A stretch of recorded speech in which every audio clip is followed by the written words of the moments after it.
guys, it's Gretchen and welcome back to my channel. So, piercings. Go figure, I'm doing a piercing video. Recently, I did a video about getting into piercings and like how I got into piercings, and a lot of you commented on how you got into piercings, which I think is always fascinating to see just how people get into them. It always starts off with one piercing and it just kind of snowballs. But for today's video, I thought I would focus more on how you can prepare for a new piercing. Not just like how you care for one, but how you prepare to actually get one. Because honestly, even if it is a spur of the moment thing, there's a lot that you really need to consider before getting one, during getting one, and after getting one. But for this video, I'm gonna be primarily focusing on the before aspect of getting a piercing, how you can prepare for the lead up to getting one. So really, the first thing that you should be doing before you get a piercing is finding yourself not just a reputable shop,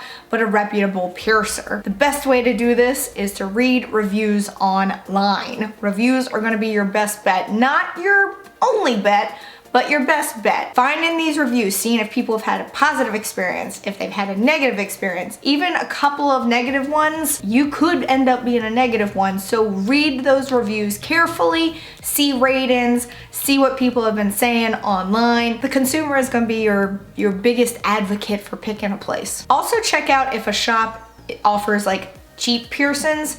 This is not to say that all shops offering cheap piercings are bad, but don't go to a shop solely because you're like, oh, I can get a piercing for $10 there as opposed to getting it for $50 at that place. Don't let that be your deciding factor. Read those reviews online, see what people are saying, find some place reputable, and then find someone reputable. Another thing you should be doing is researching the piercing you want. Now, there's nothing wrong, like I said, with doing a spur of the moment thing. You're out with your friends one day and you're like, hey, I want my rook pierced. There's nothing wrong with that. However, you should research that particular piercing before you get it done, or at least directly after you get it done, so that you're aware of what to expect with it. Doing your research on particular piercings will be beneficial for you in the long run. You'll know what to expect when it comes to aftercare and how you should prepare for it, or at least care for it. Before you get a piercing, make sure you eat and or drink something. You want to keep your blood sugar up because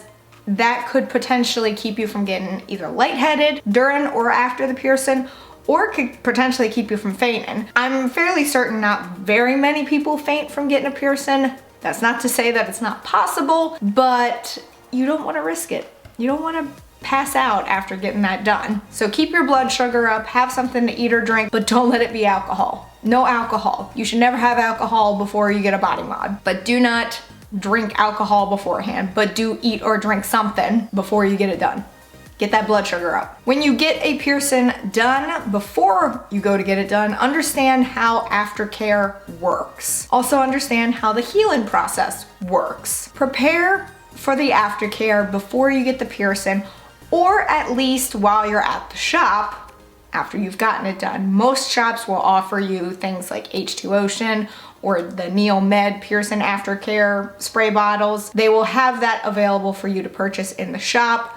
I recommend picking up a bottle if you don't have anything at home. It's just nice to have on hand, a quick thing to care for your piercing, but definitely prepare beforehand if you can for the aftercare, and if not, at least immediately after. Also understand how long it actually takes for a piercing to heal. Some piercings take months, even up to a year to fully heal. Realize the commitment that you are going into when you get a brand new piercing. If a piercer says to do something like avoid bodies of water for a set amount of time, they're not doing it to be mean or to keep you from doing fun things.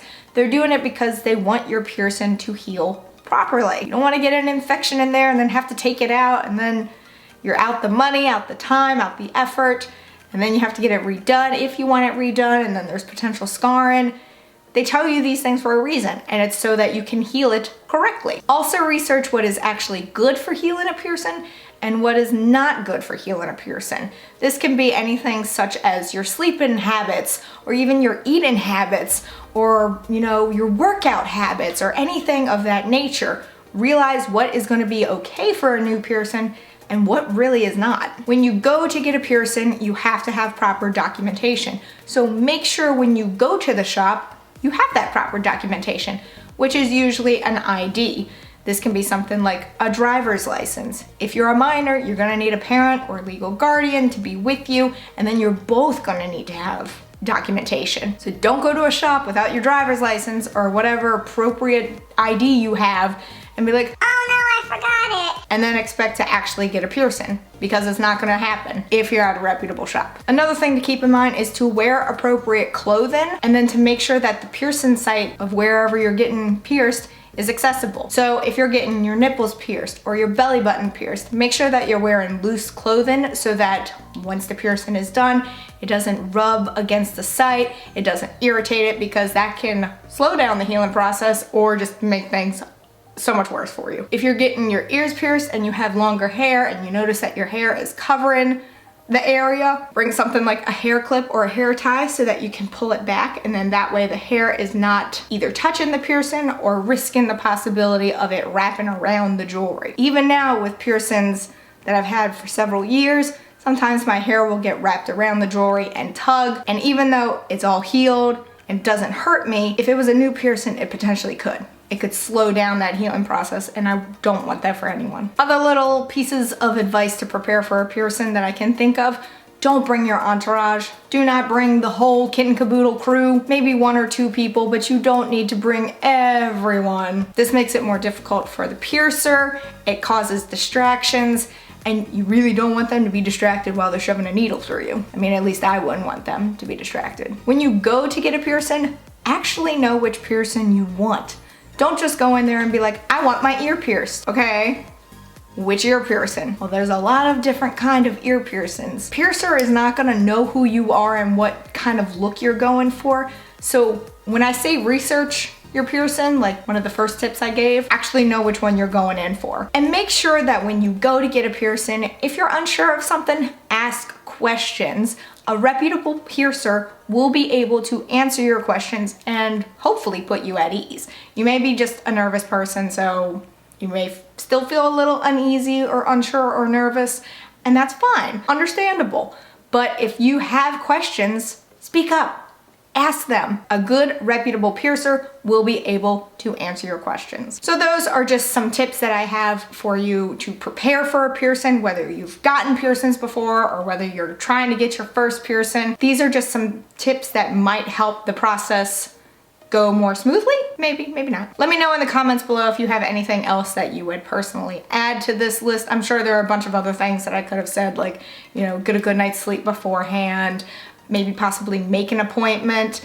I know some shops may not take appointments for piercings. They definitely do for tattoos, but some places may just be like walk-ins only. You know, there are a bunch of other tips that I probably could have said, but if you have any others that you would recommend, leave them in the comments below, and maybe we could all benefit. But that is it for this video. If you enjoyed it, please give it a big ol' thumbs up. Go on down there and hit that subscribe button, wherever it may be, because I don't know. Even though I do, this is just my shtick now. Also hit that notification bell in case you want to know when I upload, and in case YouTube wants to let you know when I upload, because I would really appreciate it. And until next time, bye guys.